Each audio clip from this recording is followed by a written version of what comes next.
You did not get into that relationship because you had bad boundaries. This whole idea of boundaries being the reason, the cause, the victims are vulnerable, the victims are abused and injured is complete hogwash. I had this big epiphany this week.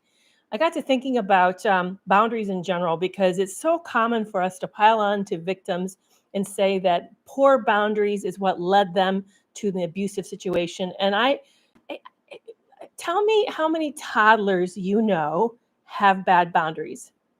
In fact, toddlers drive us nuts because of how firm and strongly they protect their boundaries. They tell us that they can do things that we know they can't do. They try to feed themselves, try their own shoes, put on their own coats, do their own zippers, to the frustration of any parent trying to get out of the house. We are born with good boundaries. We know where we begin and another person ends, and we defend them fiercely. It is not because we have bad boundaries that we got into the abusive relationship. In fact, I want to propose that abusers train us to give up our boundaries. We're often faced with this situation of either you comply, either you do things the way that they insist that you do them, or you're going to lose the relationship. They hold something over us, like their love or their approval or acceptance. And as a result, we end up feeling so edgy and insecure, or we know we can't make it on our own. We know that as an infant or toddler, that that's an impossibility. So we comply because our very survival depends on it. Bad boundaries, poor boundaries is a result of living in a toxic situation, is a result of toxic relationships, toxic people. We have learned that our very survival of our very existence depends upon the compliance, and then we end up capitulating. We end up going along with this person because we see no other options. So I don't know how many times, by the way, I'm Dr. Kerry Kerr McAvoy, a licensed psychologist with over 20 years of counseling experience. I'm frequently asked, many of you, in fact, today will come on and ask how to change somebody in your life. Somebody's mistreating you. They're not respecting you. Maybe the conflict goes horribly wrong. Name calling, they're gaslighting. Maybe they're cheating on you. Certainly, they're probably betraying you in some way. Maybe they're not respecting you financially, but something is going wrong in the relationship. I even think about the holidays coming up. Maybe you know that you have to deal with a sister or a cousin or an aunt or a parent who's very narcissistic and always insists things go their way during the holiday seasons, and you know it's going to go wrong because your needs, your situation, your family demands is not going to be considered. And you end up thinking, what do I do? You could not go. You could just avoid the whole situation altogether. But that will cause drama because then you're going to be seen as the holdout who's not willing to play along, who just doesn't like somehow get the memo and cooperate. You'll even probably hear from those who support this person that you're making a big deal about nothing, that everybody else doesn't seem to have a problem. So why are you having a problem? And you're going to be asked to give up something. Maybe it's time with your own family. Maybe you're going to end up spending money that you don't have, that you didn't plan, that you really need to save for something else, but you'll end up spending it because you don't want to be the holdout. Maybe you end up not seeing all the people that you would like to have seen, or maybe you don't have that special time with your own children that you've been really, really looking forward to.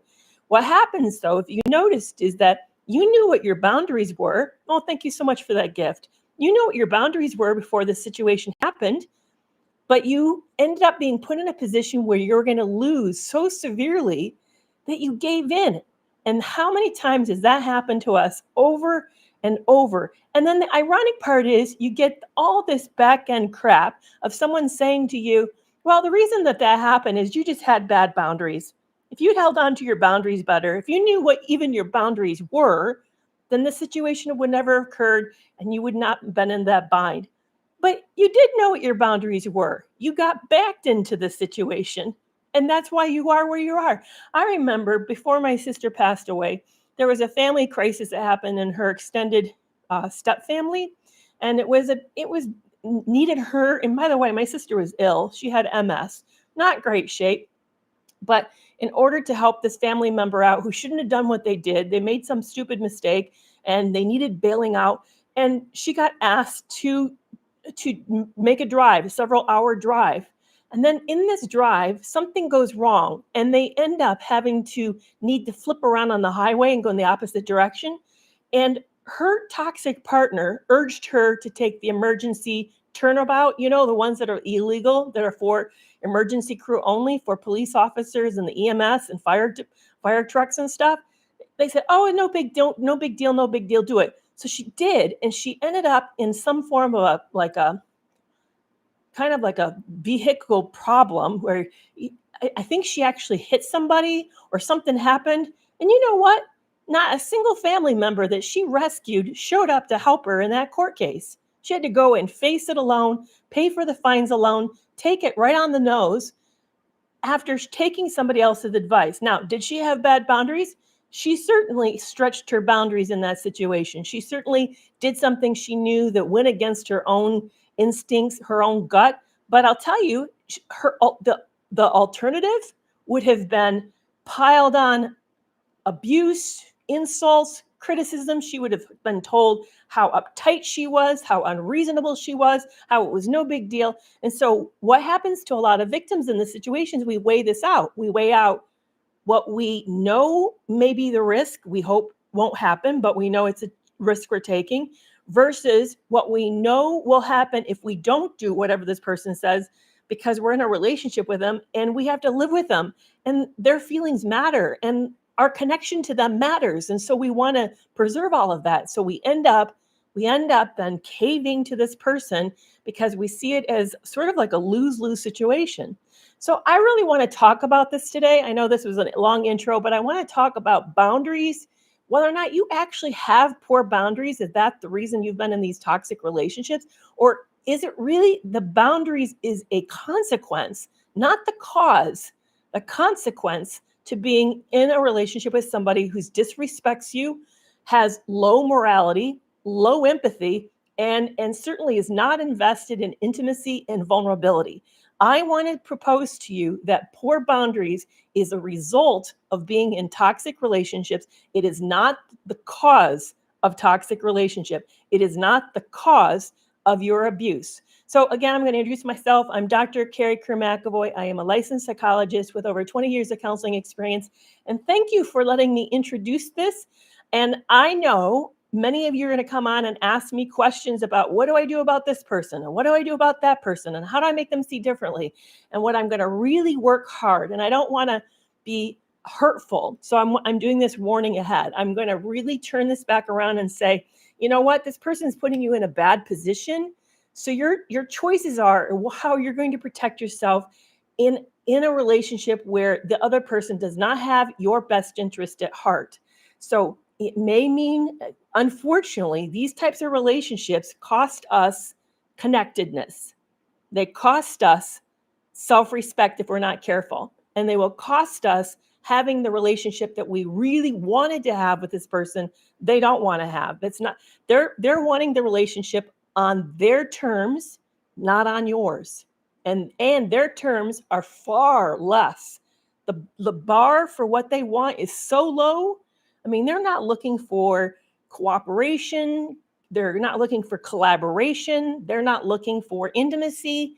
This person is looking for their own advantage. They're watching out for their own back. So that's what we're going to talk about today. And I'm glad several of you have come in. I tried not to wear my glasses because they have a terrible glare on them. And I know it's, in your eyes, and I'm sorry about that.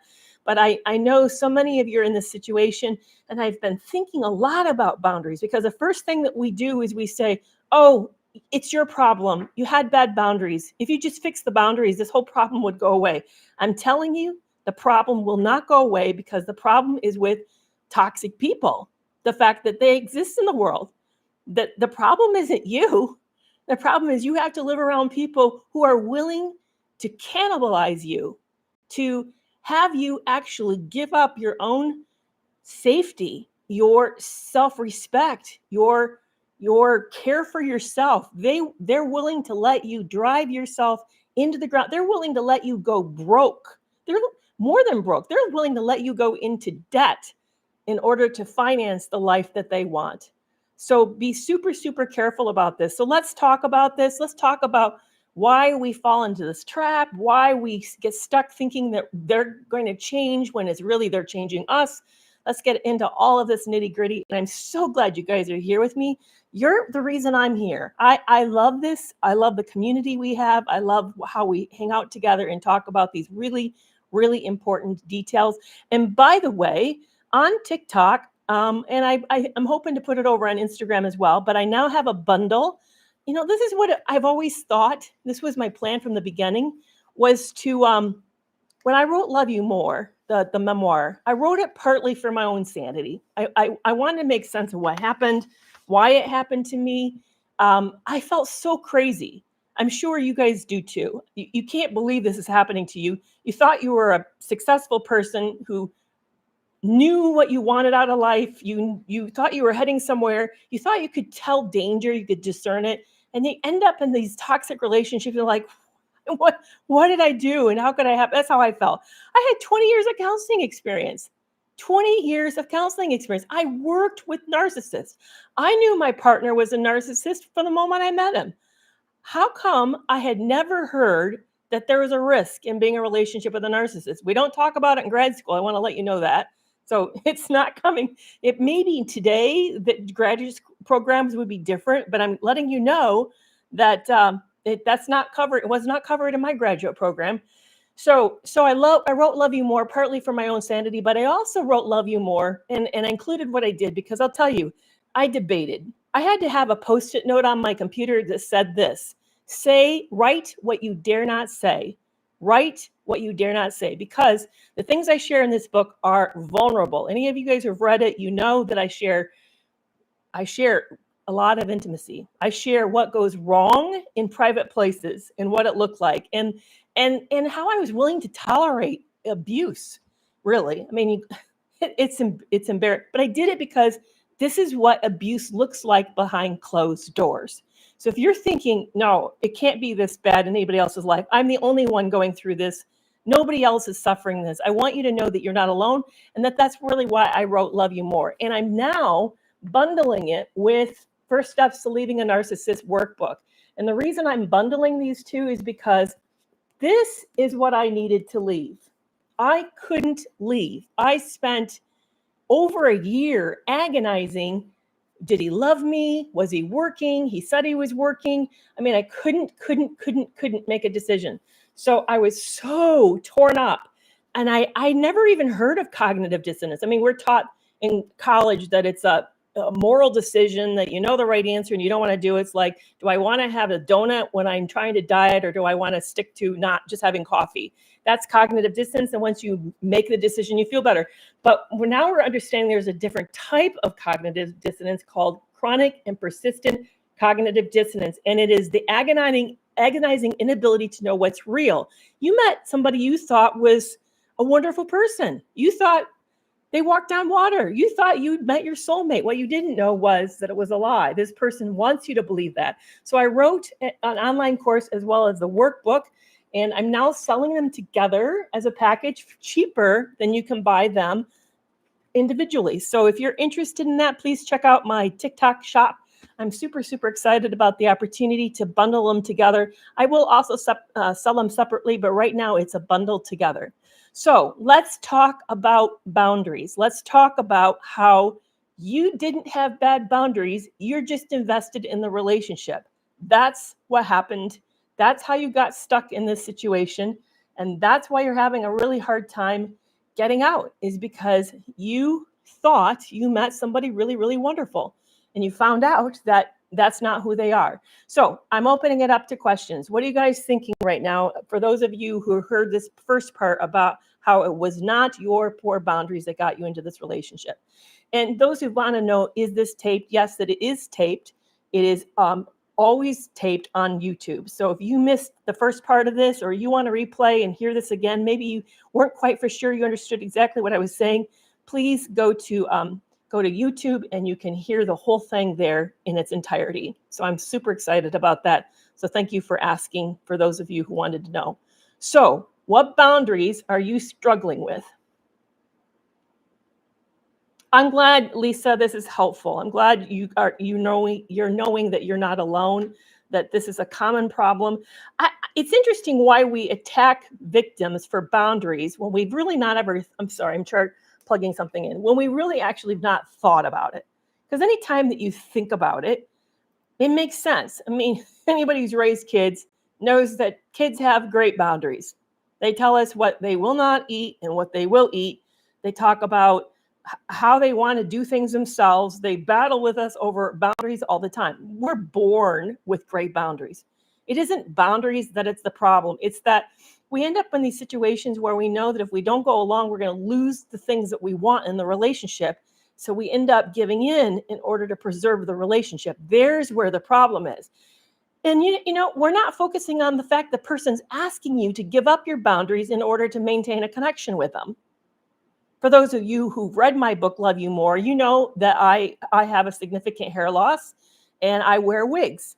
And until I'd met my narcissistic ex, I'd never shown anybody outside my hairdresser what I look like. I did not go around the house without a hairpiece on. I always was wearing something. Some women do that. They just never get to a place of feeling comfortable. And that's, I struggle. I mean, hey, even accepting that I had a hair loss took me 10 plus years of grief, fear, sadness, shame. I mean, it's hard work. So I get why some people wouldn't ever.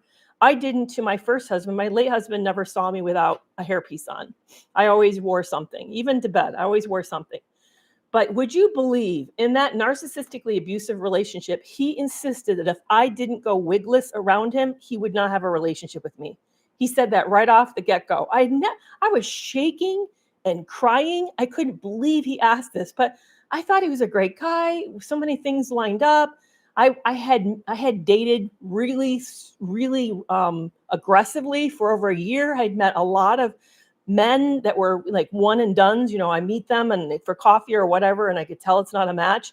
And I just wasn't having any luck finding anybody. So I granted, I shouldn't have thought maybe this is the only person in my life, but I was feeling, remember I'd been married my whole adult life. I didn't want to be single. My partner died. It wasn't like I got divorced. Not there's anything wrong with divorce, but I didn't want to be single. So I gave in. And it was humiliating. I felt really ashamed. It wasn't on my timing. It wasn't the way I would have liked to have done it. Now I'm in a different place today. I mean, I tell you, I wear wigs. That's, I walk around my house with my sons without my wigs on, so these days I feel a lot different, but I wasn't there at that time. So that's what they do. They put us in these untenable situations where if we don't give in, we're going to lose something incredible, something powerful. We're going to lose their acceptance or their approval, or we're going to lose their attention or love, and we end up giving in. So boundaries are created from toxic relationships. Hey, this was revelatory to me. Boundaries are not the cause of your toxic relationship. They are the result of a toxic relationship. They were the result of it.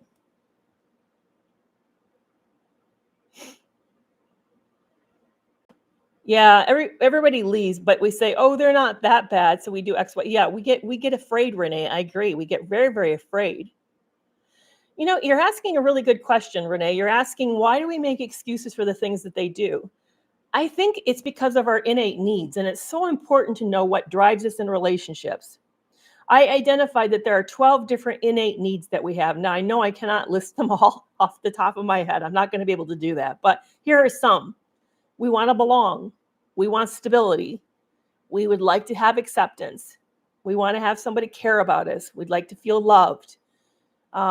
There's lots and lots of reasons why we get into a relationship. And the thing about toxic people, and I was talking to a researcher who studied psychopaths and narcissists and sociopaths, made it her life study. She spent 20 to 30 plus years in group therapy with them. She said they have almost like a predatory reptilian-like ability to know what your hot buttons are, what your insecurities are, and that's what they push on. They'll lean into yours. It's not that they always lean in. Say, for example, yours is belong. You really want to feel part of the group. They'll lean into your desire to be part of the group. But maybe somebody else's might be they really would love to have to feel understood and to have somebody get them. So they'll lean into making sure that they're not understood. They'll lean into that and they'll threaten that. So they're very, very good at instinctively picking up our vulnerabilities, just in a way that the average person isn't, because we don't walk around understanding people that way. Our life, our mission, we just don't. We're not that competitive. We're not that paranoid. You know, if this was a dog eat dog world where you really believe that if you didn't protect yourself aggressively that you would die, then you you would begin to get that good too. You would study your enemy. See, that's what happens. They're studying us as an enemy, and then they're targeting us specifically where we're vulnerable. Now, the weird part is, and I just got to see Raw Motivations talk about this, Ben Taylor talk about why get married. If everybody's your enemy, then why in the world would you ever want to have a relationship with someone where you commit to them? And one of the things he said I thought was fascinating is he said, it's because it's the next step and you want to look normal. So you do what everybody else does because you think that's what you should do.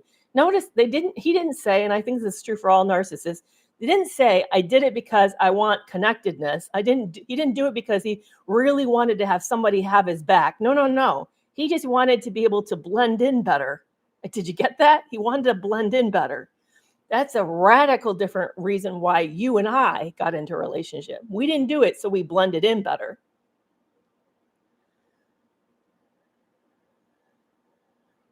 I'm so glad you're here, Mariel. I see you, Mel, Invisible Borderline. On my way. I'm looking at my YouTube followers right now. I'm so glad you guys are hanging out with me. Oh, so Invisible Borderline says he said he'd make sure that you're a better person. Jeez.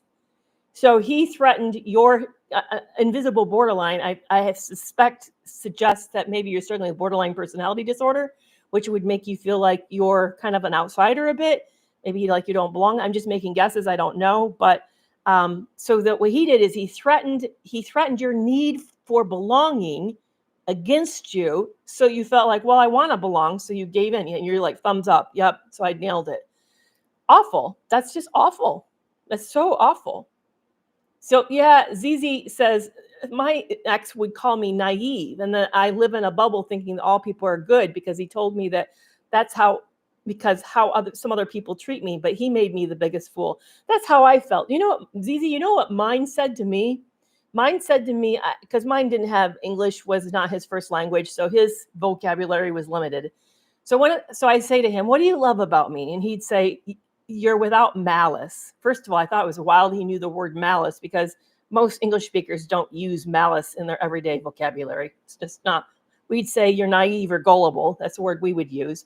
But he would say you're without malice. And what he was saying is the same thing that yours said, ZZ, is that he liked my naivete. He liked the fact that I really believed in the goodness of people.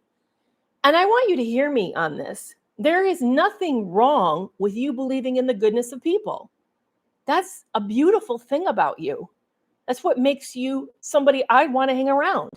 Because really think about it. What is it like to be with somebody who does not believe people are good? Well, that means then they're suspicious. They anticipate you're going to stab them in the back. They do stuff that's just, it's not nice, not fun to be around. So as a result, I'm not looking for that. But it's interesting how they love the naivete and gullibility because they know that means they can hide better, longer, who they are from us because we're going to think that they're like us. And we're going to read everything from the grid of you're like us instead of reading it from the grid of what it really is, which is why it comes back to how toxic relationships destroy our boundaries, destroy us. So one of the things that we need to get better at is stop listening to what people say and start to watch what they really do. I even saw this in counseling. Back when I was counseling for those 20 years, I'd have people come in on a regular basis saying to me, I really want to get better at, and then they'd say whatever their problem was. Like, I don't want to feel so depressed anymore. Or I really want to go out and meet new people. Or I just don't like the way my life is. I'm at a job and I can't get out. I really want to, I want a better job. And then we talk about it. We talk about what's holding them back, all the things that are kind of inhibiting them. And they would leave and they'd come back and they'd tell me the same thing. And then they'd tell me week after week, I'd hear the same thing. What I learned was they wanted those things different, but without effort, because their behavior said, I'm not going to make any changes in my life. I just want this to magically happen to me, which everybody knows that doesn't work that way. Life doesn't work that way. Certainly change doesn't work that way. But that's what we do with people. We don't only do this with ourselves. Oh, it's interesting. So malice is said in Spanish, and he spoke Spanish. Interesting. Yeah, it's a common word in Spanish, but it's not a common word in English. Yeah, we would say naive or gullible. We wouldn't say malice. That's fascinating. So he just directly translated what he would say in Spanish to English. Huh, fascinating. Thank you for that. I really appreciate that a lot. I've learned a lot of really cool things about. Here's another wild thing about Spanish while we're on the topic of Spanish, because I lived in Mexico for 2 years. And yes, my ex is Latino. So, and I don't hide that in the book that he's Spanish speaking and he's from a Latin culture. But he and I went to a therapist who was also a Latina, but she trained in Canada. So she had a graduate training in English in Canada. So usually the advice that we would give, this is just another tangent, sorry about that. The advice that we give, for example, people would say, why don't you see patients in Mexico?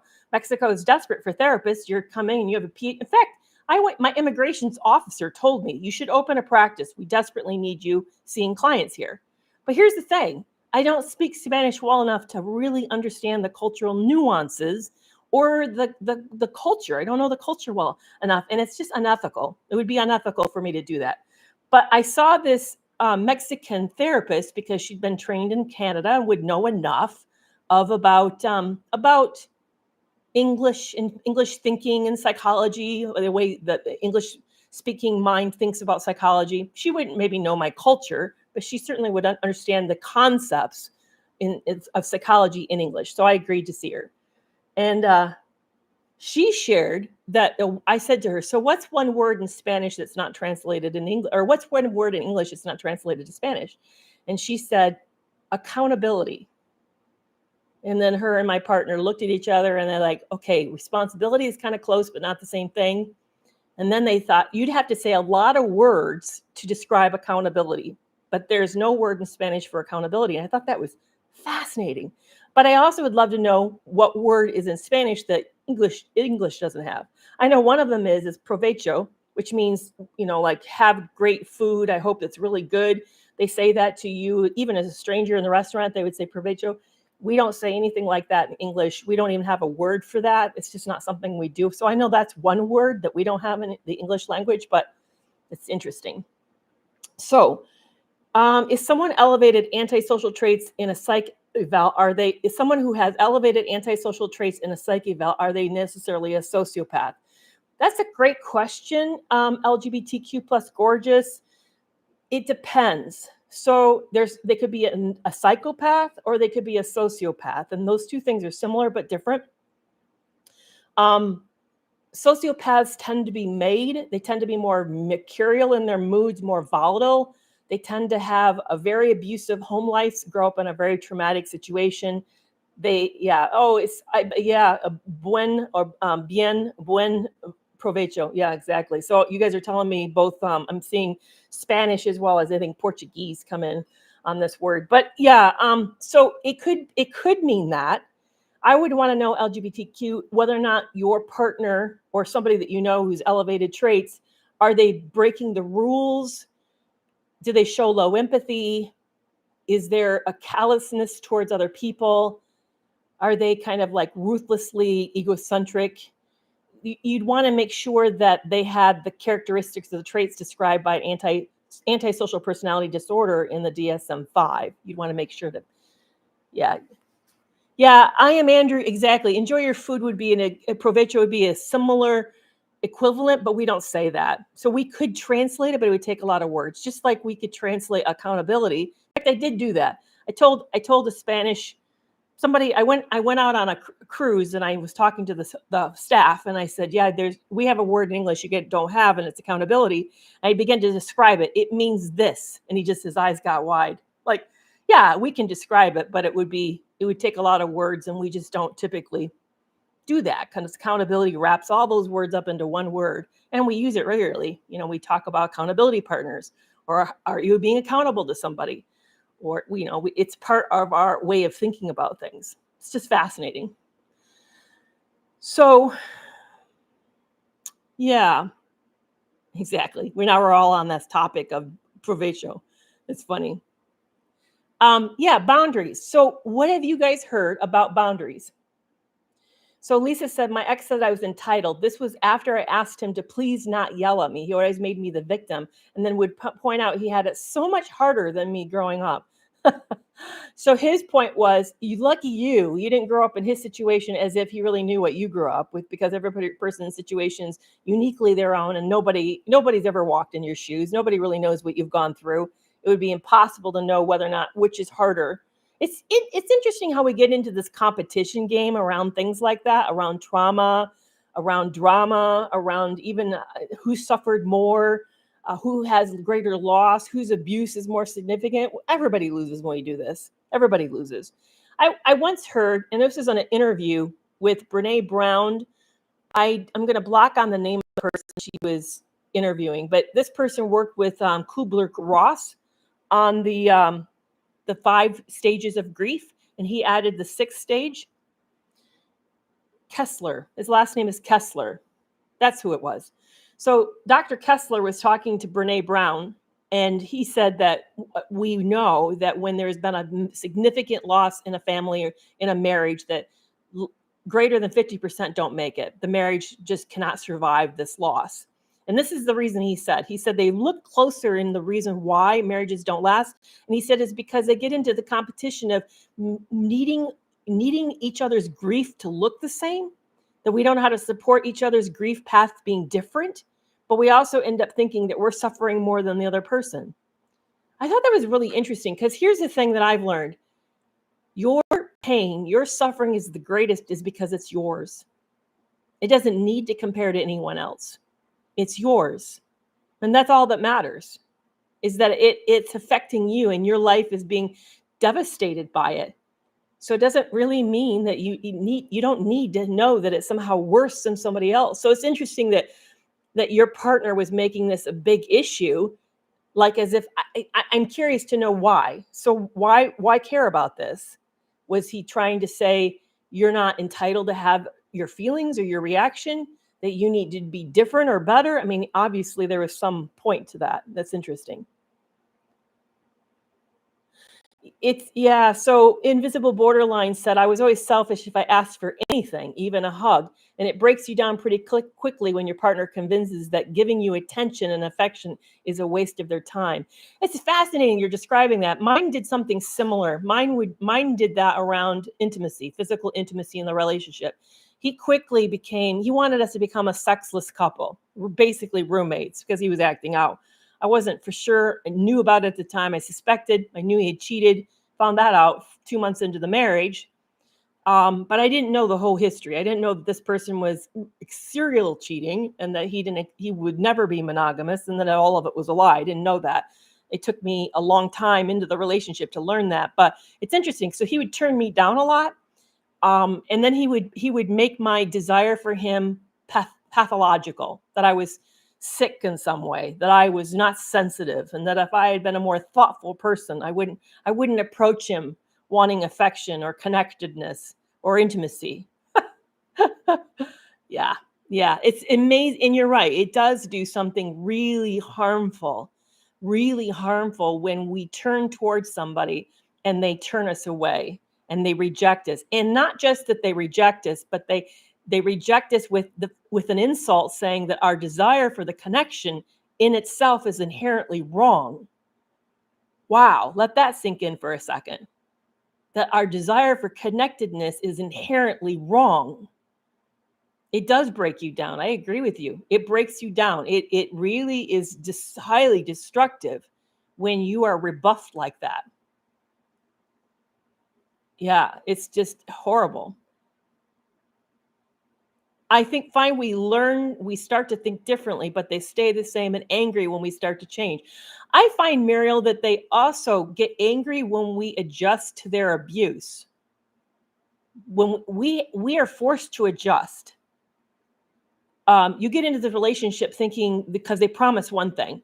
Let's stay on the physical intimacy. My ex promised we would have a physically intimate, busy, active life. He promised that. He sent me a YouTube video talking about it. He's told me he can't wait. He thought this was what we're going to share. He told me that. And I was clear that's what I wanted back. Then he changed it once we got into the more and more connected we got, the more withdrawn he became. And then when we were in the relationship, it was over. I mean, as far as he was concerned, that part of our relationship was dead. In other words, he bait and switched me. So I then was being forced to adjust, to change to his new rules. He's not changing, but he wanted me to change. He wanted me to give up what he promised in order for me to kind of go along. But really, here's the other thing, because we're acting like the intimacy was the issue. No, the intimacy wasn't the issue. It could have been anything. That was just, he just knew it was important to me. Like I said earlier, they have a reptilian ability, uncanny ability to spot our vulnerabilities. And one of them for me, see, he somehow picked up. I'm going to be super vulnerable here for a second. When I lost my late husband, I was devastated. I was young, in my opinion, early 50s. We had an active physical life, active intimacy life. And one of the things I was angriest over losing was not just losing him, losing my best friend. Yes, that was incredible. And losing my retirement and losing so many other things. But one of the things I was specifically angry about was losing the intimacy, because it got taken away from me from cancer without me even knowing it. Literally, I went from having a busy, active, intimate life to nothing because he was dying and he had a surgery. So from 100 to 0. And I wasn't dealing well with it. So I was thinking I'd get into a new relationship with somebody my age and that we'd resume this intimacy again. And this new guy promised that. But he did that not because he was lying, and not because he thought I wanted to hear that to have a relationship with him. He did that for control. He knew that's where I was vulnerable. He offered it, dangled it like a carrot, and then took it away so that I would be controlled. Now, for each of us, it will be something different. For me today, it would be something different because that's not where I'm at anymore. I'm not in the same place. I'm not in the same spot of grief and loss. Today, it would probably be something completely different. Maybe it's my peace. Maybe it's my stability. I don't know. But today, he would promise whatever it was my need was today, and then he would take it away. So I really want you guys to hear this. It isn't your issue of like invisible borderline. It isn't your issue of wanting closeness and affection. He just knew it mattered enough to you, or she, or whoever you had a relationship with, knew it was enough that it mattered to you that this person promised it and then withdrew it as a way to control you. So that's the other thing that really throws us. We watch our partners get into the next relationship and we end up thinking, oh, this person's going to experience the same loss. No, they're not. That person's not you. Whatever it is that you wanted, they want something different. They're going to experience a loss in their areas around that issue. And maybe they really wanted to have it could be, let's be really ridiculous. It may be this person really loves to take care of other people and sees themselves as a good cook. And then that partner is going to make sure that person won't take their food, will run their food down, brag other people's food up. They'll make sure to hurt them around that issue. That's how that works. Yeah, he promised you probably the world, but he delivered you nothing. And that was because it controlled you and kept you under their thumb. Yeah, they lie to get us, then hate us like we're I agree. They do lie to get us. Yeah, Willow Rose, exactly. So Willow, your husband knew that you had an attachment to how you cooked. You saw yourself as somebody who really loved to love people through food. So he took that from you as a way to control you so that you then felt hurt and insecure and shaky and more uncertain, to throw you off and keep you off balance. This is back to these bad boundaries. This is why it wasn't your bad boundaries. You ended up getting poor boundaries because you got into a relationship with someone toxic, not because you had bad boundaries before you met this person. Yeah, cooking is one.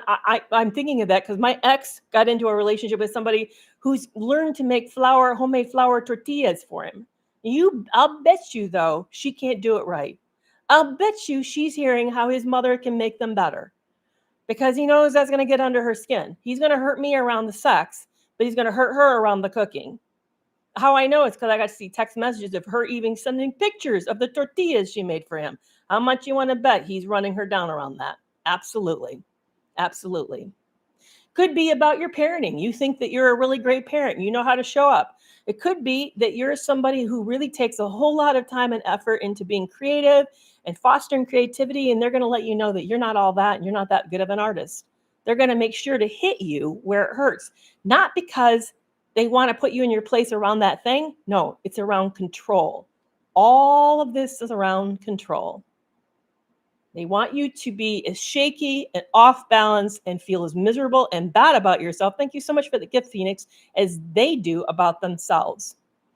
Wow, Anna. So he tells everybody what a good cook she is. That's wild. That's amazing. Oh, thank you, Phoenix, so much for that. Yeah, it is amazing how they do this. It really is amazing how they keep us off balance. So let's spend the last 10 minutes, 15 minutes here talking about what to do around our boundaries now that we're feeling shaky and off balance. And by the way, I hope all of you are following me. If you're not following me, please follow me on. I really love to see more of you. I get to, if you don't know, I memorize names. And so I have a really good mind for that. So I get to know who comes into my lives and get to know you. I appreciate getting to know all of you. You become, in a way, part of my community, part of my family. So I would love to have you make sure that you follow so that we can stay in touch. And so that you know, by the way, I always go live at Tuesdays at 4 p.m. Central Standard Time. So Roxy, chances are you have zero boundaries because you've learned that everybody in your life doesn't support your boundaries. And you want to have people in your life. So you feel like I'm caught. Either I give in on everything and then feel taken advantage of, or I don't, and then I'm on my own and I don't want to do that. So you probably end up feeling really, really stuck about that. Make sure, by the way, check out, you guys, my bundle of Love You More and First Steps to Leaving a Narcissist. If you're feeling alone and you don't know that anybody else gets it and you need help breaking the cognitive dissonance, please consider this bundle over on TikTok. So Wendy said, I just left my counselor. She suggests how to get over from grief is to journal. Journaling is a great idea. I highly recommend it. I do think it's very helpful. Writing my book took me 3 years. It did bring me a lot of healing. Not in the midst of it, but it did bring me a lot of healing. Oh, that's how I knew you. That's how you knew my name. Yeah, I end up like I watch who's part of this, and I just remember who shows up. So you guys become people to me, and I watch your comments on my videos, and I try to answer all my comments on videos. I'm not perfect at it, but I really try hard to do that. And so yeah, you become people to me. Granted, I don't know if I could pick you out of crowd if I were to see you, unless you have videos, but I do pay attention to who you are. So Lisa Leninsko said, my ex knew I hated to argue, so he would randomly ask me how I thought our relationship was going, and then he would, no matter how I answered, it turned into an argument. Exactly. He knew that was your vulnerability, that you hated conflict, so he'd set you up for the conflict, and then he'd watch you step into it. Yeah, so Turk, if you're interested in the books and you're not on TikTok, just DM me and I can get them to you. Not a problem. So we'll figure. In fact, I'm going to see if I can put them back up on Instagram. I had them on an Instagram store, and then but I'm now set to do this. And now it's a lot of these stores, they don't explain how the shipping works, and you just end up in a funny, weird position. So now I know better how it works. I can help you out. So Amanda, you just broke up last night after 3 years. Do they love not to care about your feelings? That's a great question. So that's back to that poor boundaries. The reason he acts like I'm assuming it's a man. You said it's a man. The reason he's acting like your feelings don't matter is because he wants to show you that you don't matter to him, that he wants you to know, he wants you to hurt more than he hurts. Now, that's not necessarily what's actually happening. Could be just a front. It could be that he is hurting. He just doesn't want you to be aware he's hurting because he wants to have the upper hand that way. That's one possible explanation. Another possible explanation is that he is more narcissistic, and he, in his mind, realized that you didn't live up to his expectation. So he was shutting his feelings down for you a while ago. So he's to the point thinking that whatever pain that you have today, you deserve because you failed him in some way. So he's justified where the relationship's at, and he's justified how he's affecting you. So he's justified that it's okay to hurt you. So that's another possible possible. And another may be, and this is common for a lot of men, unfortunately. And by the way, the first two reasons could apply to men, women, and non-binary. It's just true for anybody. But this one's kind of specific to men. Men have been socialized, at least in the Western culture, certainly in the United States, that feeling sad and grief and all of this loss is a weakness, and that's not a masculine thing to do. So as a result, they don't try to feel those feelings, because that would then make him less masculine, and he doesn't want to do that. And then he's been probably told that means that you're controlling him by his buddies. His buddies may have said that. So he doesn't want that. That would be weak to do that.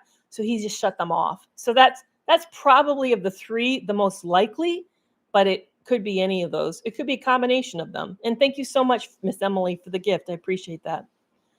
Yeah, I'm sorry. I'm sorry, Amanda, that happened. And it's nothing worse than to have somebody walk away and act like you didn't matter. It really, this is what mine did. Mine broke up with me, my marriage. He broke my marriage up by text, texted me, we were over, which I knew was coming, guys, so it didn't hurt me. He didn't hurt me doing that.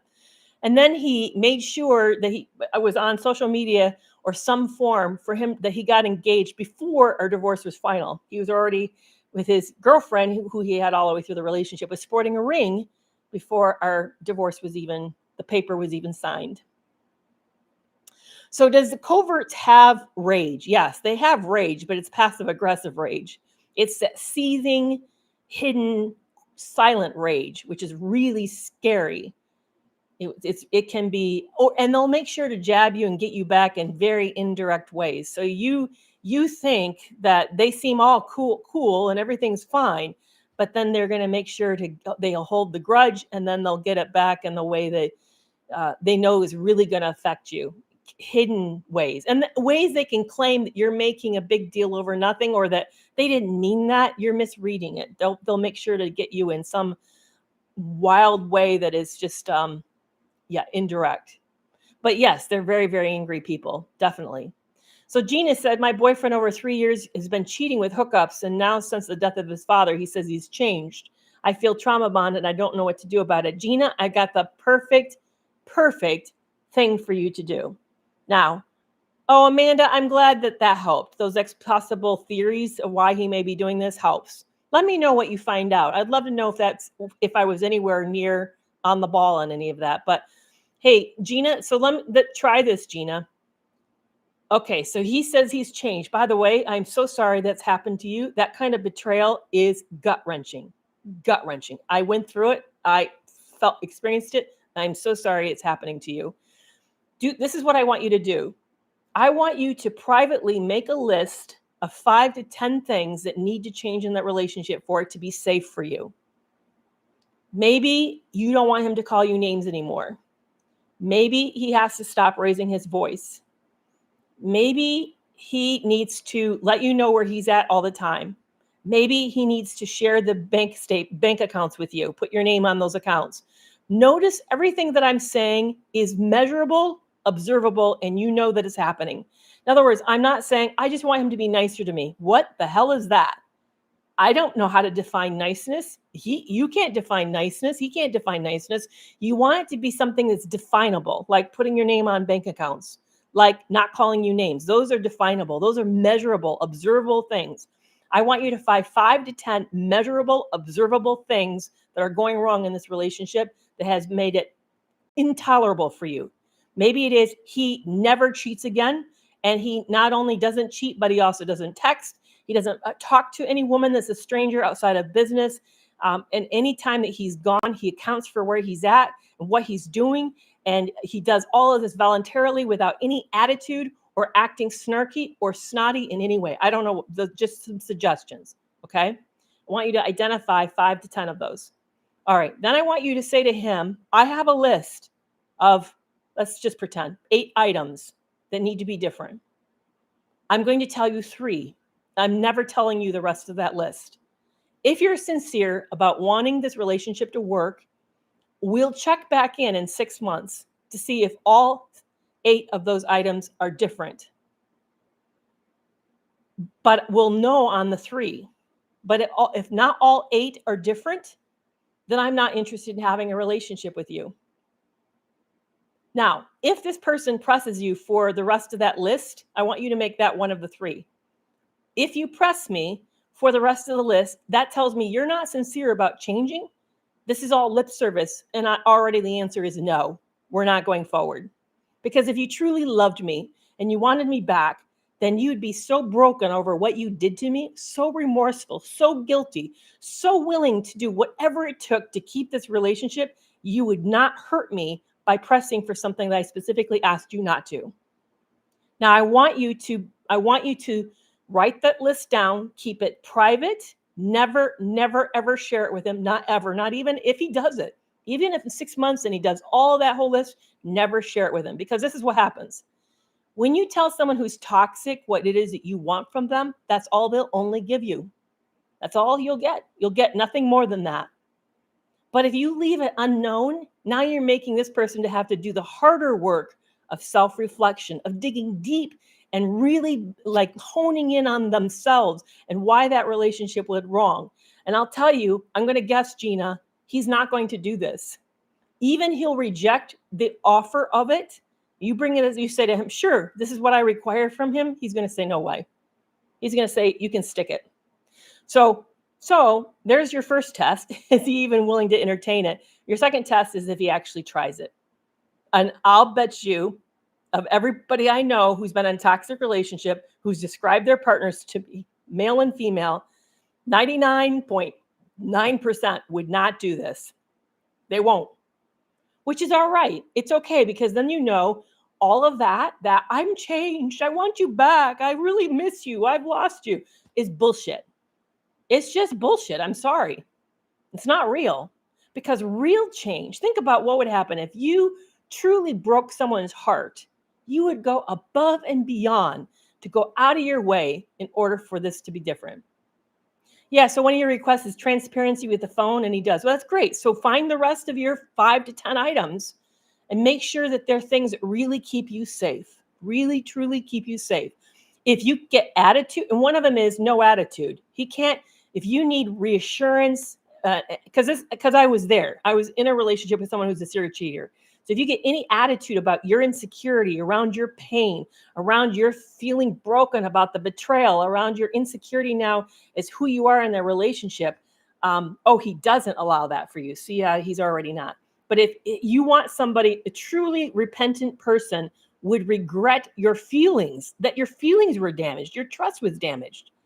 I'll tell you, I never saw that out of my ex. My ex copped an attitude right away. Right away. Oh, so he's already threatening you. He said, I'll just buy another phone. So Gina, you're already getting your answer. All of this is just lip service. He's lying to you.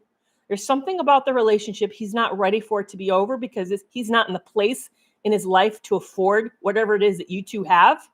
Either he hasn't met another person to replace you with, or he doesn't know where he's going to go, or it's going to hurt his reputation, or it's going to hurt his image. There's some reason why he doesn't want this to be over, but it's not because of you. Because if it was really you, then he would be going above and beyond. Yeah, never mind says, yeah, exactly. You guys, people are saying this sounds very problematic, Gina.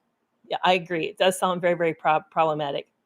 Well, you guys, I do need to wrap this up. I come on live at 4 p.m. Central Standard Time on Tuesdays. I did surprise YouTube last week and went live at a different time. I think I did TikTok too.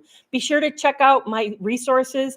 My books, both of them are on Amazon. If you want the bundle, get a hold of me. And your TikTok, please get them through the shop.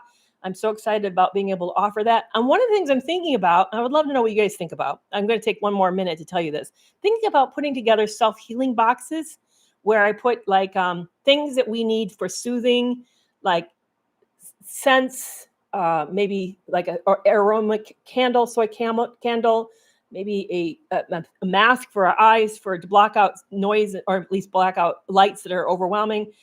Include maybe a coloring book, adult one, that I would like figure out a way to create, along with some crayon or like coloring pens, as well as a journal. Is that something you'd find interesting? Would you like a healing box like that? Do you think that's something that's really, really helpful? Who's all about making money and not helping anybody but yourself? And dude, I just spent the last hour on here, and this is live, and you can go watch it because it's been made permanent. So I don't know why you're complaining that I do things only for money. When I hear that and I want to, let's go back to this creator. How much money does it take to help me? I spent an hour for free when it would cost me probably, if you came in to see me, almost $300 to see me. So I'm sorry, this is not helpful. I don't know what you want, but yeah, a narc coloring book. So never mind, what would be a great topic? One of the things I think for a narc coloring book would be, one of them was like hearts, like Art Deco kind of things. Pleasant kind of things, so I'm thinking about those type of things. Yeah. Anyway, hey, it's been wonderful hanging out with you today. I really loved it. I'm not going to let that troll on the end rain on my parade.